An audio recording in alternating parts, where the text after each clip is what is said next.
Confidence. You ever go into a game where you're just feeling it? Like you've got the win in your hands, you pull off those smooth moves, you feel like you're the best in the world? Awesome. You ever go into a game where you're just dreading every single moment, like there's absolutely nothing you can do to win? The moment you hear that first negative comment in team chat, you just give up inside. Like the whole world is against you and not even your team has your back. Poise, certainty, morale. Cool. You could be pretty skilled, but without these, it could feel like you're a completely different person. What's good about confidence, either when we help ourselves or help others? Everything. People know when you've got them covered and trust you. You feel better about yourself and feel a positive impact in your performance. It's awesome.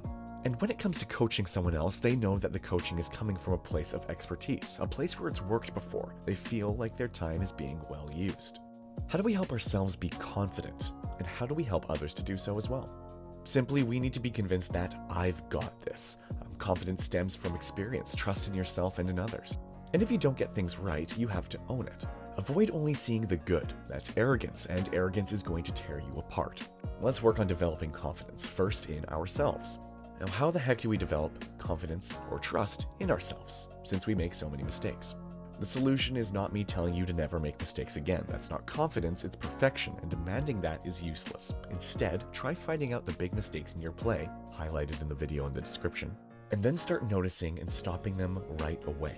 If you're serious about getting better and feeling more in control of your games, your play alone will be the biggest factor. It feels amazing to first notice and then stop yourself from making a mistake or missing out on an opportunity, and recognize yourself simply doing better. How do we possibly be confident in our teammates when they're, well, not the best sometimes?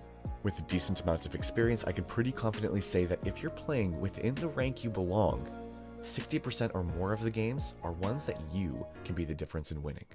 It's not all based on your play though. It's so common that players will completely fail to recognize what their team is good at and then put trust in it. Watch what your team is doing. Think for a few seconds, is there a way I can work with these guys and what they're good at? Spoilers, yes, there is. If they're doing what they're good at, support that. If it's a bad decision, try informing them, but if they refuse to change, as unfortunate as it is, you are the one not playing with the team. It's better for 5 people to make the wrong push together than 4 to make it, and then another one to make some other push and get everyone tilted. They're all at the same rank as you for a reason. That aside, our efforts in a game or anything can wear down on us if we don't really see things changing or even getting worse. When that happens, it's all over, we tilt, we fall apart, we slip. We need to stop that. How? Have a reason to be in every game. Winning, getting a draw, or losing. If there's something that you can either take away or improve on in every game, it's always a win. Ask yourself, did we try something new that worked even in the slightest? Did we cooperate with a team that maybe held us back? Did we have a good interaction with our or the enemy team? Did we surprise ourselves? Did we keep positive despite a tough game? Did we land that one cool move we've been practicing? Did we get frustrated even one less time than usual? Did we do something else worth seeing value in? Good.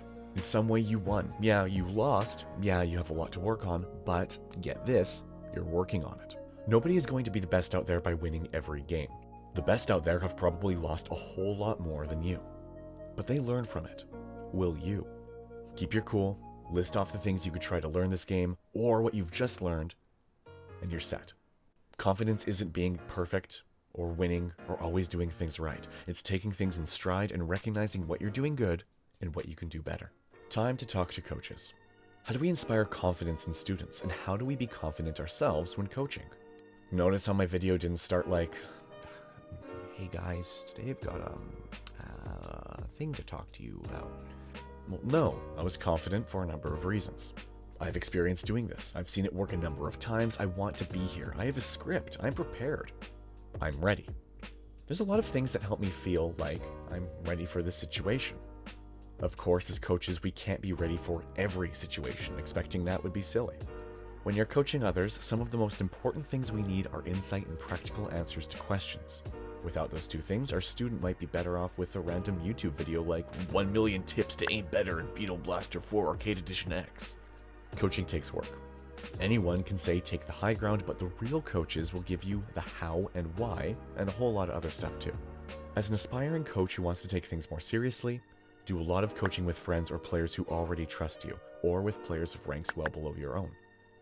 When you start seeing success, When people start going, hey, you should do team coaching, or you could do this for a living, or other encouraging stuff, maybe it's time to step it up.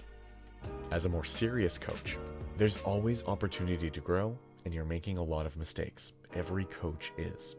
Never let a lone comment totally tear you down. Be ready to look at your other successes to remind yourself of your development, but never be ignorant. If your coaching looks the same now as it did a while ago, or looking at something that someone says is wrong and not having serious proof that they're incorrect, there's probably something wrong. Don't fret though, doing something wrong is normal. Not fixing it is the problem. After a coaching session, remind yourself, ask, is my student getting what they need from me? Has my coaching gotten stale? Am I improving or getting worse? How could that have gone better? These questions revolve around being ready to change. Inspire others, surprise yourself, get better, and your confidence will be genuine and well-earned. Students who see a coach who is ready to help them, who has their act together, who expresses that, yo, I've got this vibe, that student will take that coach far more seriously and assuredly get more value from their time together as well. Thanks for tuning in. I'd love to hear if this video helped you out, or if it didn't really make much sense to you. Like my coaching, my videos are far from perfect, and I'm always happy to improve. Also, thanks again to the patrons. You guys are killer awesome, and to everyone who makes an effort to share my videos if you like them. That helps me a whole lot. Have a rad one.